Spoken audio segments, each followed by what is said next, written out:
दिवस तिसरा आणि तिसरा दिवस आहे।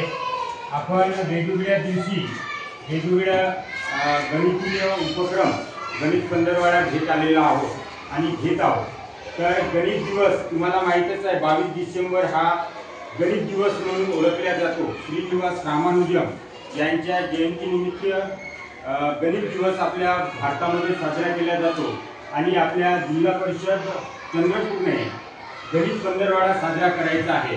आज आपण तिसऱ्या दिवशी पूर्णांक संख्या याविषयी आपण बघणार आहोत। पूर्णांक संख्या आणि तुम्हाला घनसंख्या माहिती आहे। घनसंख्या त्यालाच आपण घनसंख्या ऋणसंख्या म्हणजे जे चिन्हावरूनच आपल्याला ओळखता येते। घनसंख्येला सहसा आपण प्लस चिन्ह देत नाही, परंतु ऋण संख्या लिहित असताना मात्र आपल्याला चिन्ह द्यावं लागते। तुम्ही कधी याच्यामध्ये गेलेले आहेत का? मोठ्या शहरामध्ये गेलेले आहेत का?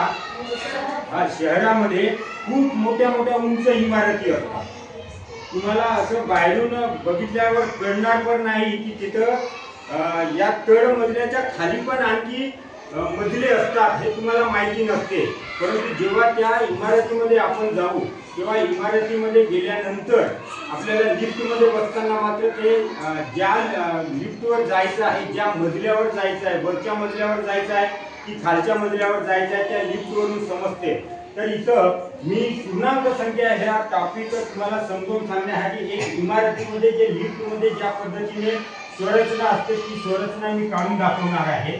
तर ही समजा लिफ्टची हे आहे, व्यवस्था आहे।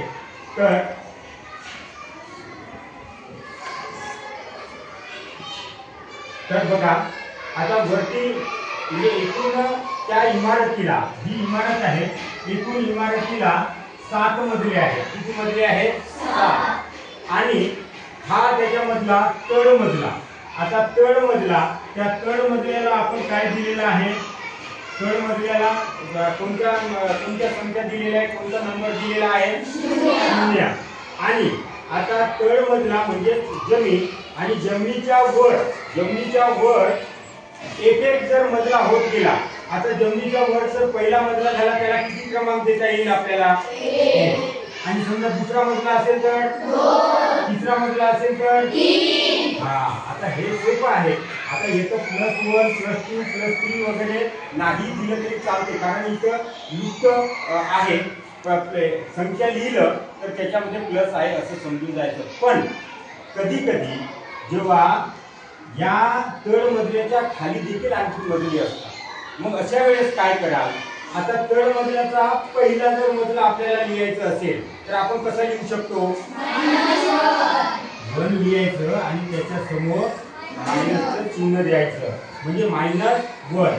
आणखी पुन्हा दुसरा मजला असेल तर -2, आणि आणखी पुन्हा तिसरा मजला असेल तर -3। आता मला सांगा की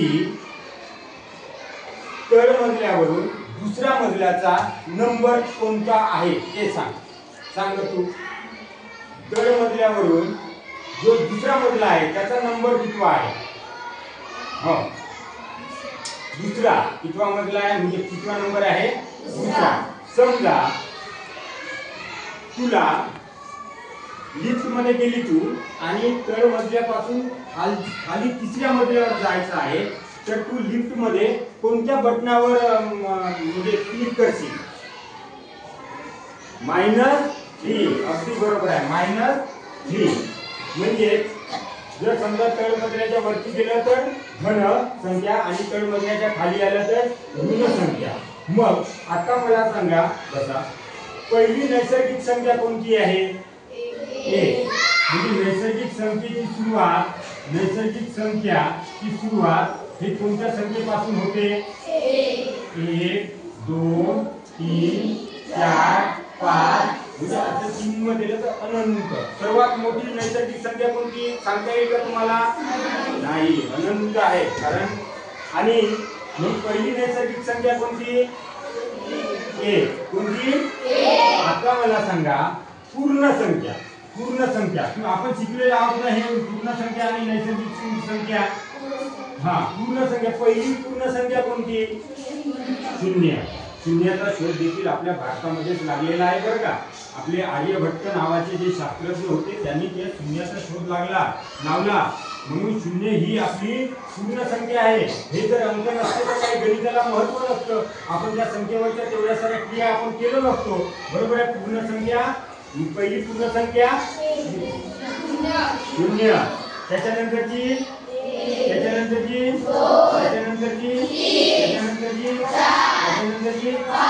हा त्याच्यानंतर अनंत. आपल्याला शेवटची पूर्ण संख्या काय करता येत नाही, सांगता येत नाही, अनंत आहे, इन्फिनिटी. बरोबर आहे. तर त्यानंतर नैसर्गिक संख्या, पूर्ण संख्या. बरोबर. आता धनसंख्या. धनसंख्या याच्यावरून सांगा बरं, या लिस्ट मधून धनसंख्या कोणत्या आहेत? हा 1 हा 3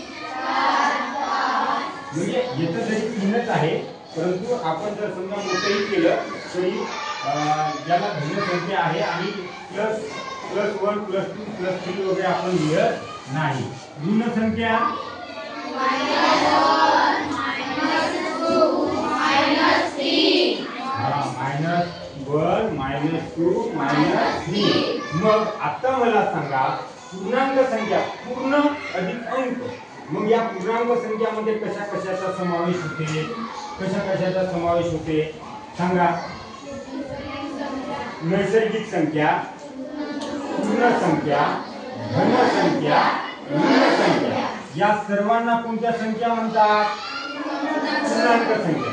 आता आपण धनसंख्या आणि ऋण संख्या जरी आपण केलं, कारण इथं आपल्याला शून्य जरी लिहिलं तरी चालते. धनसंख्या आणि ऋण संख्या, बरोबर आहे, या सर्वांचा समावेश कशामध्ये होते? पूर्णांक संख्यामध्ये होते. म्हणजे मग आता पूर्णांक संख्या म्हणजे काय, याची व्याख्या आपल्याला कशी करता येईल? ही सर्व व्याख्या कशी करता येईल? सर्व धनसंख्या व सर्व ऋण संख्या या सर्वांचा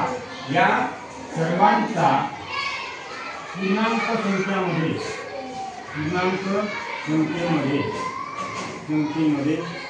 समावेश होतो. पूर्णांक संख्येमध्ये समावेश होतो.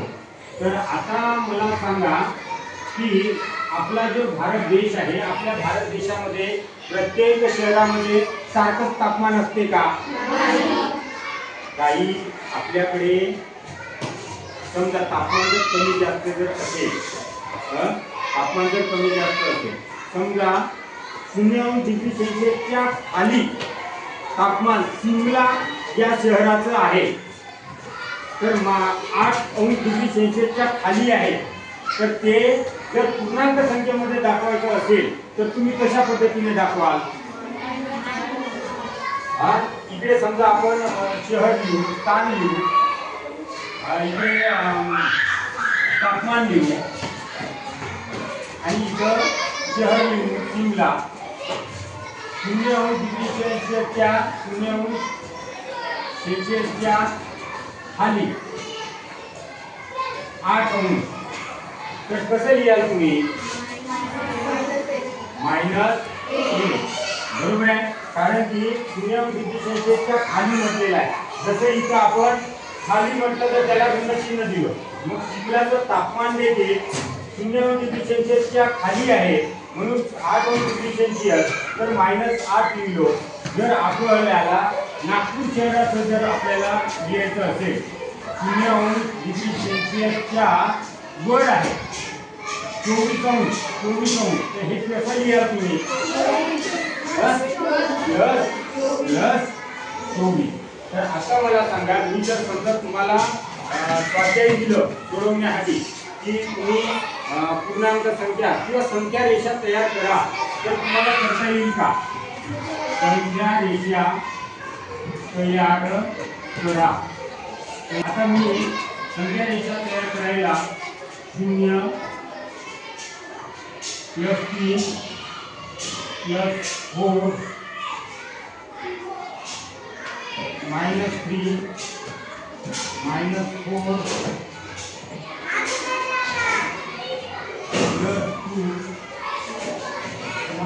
+2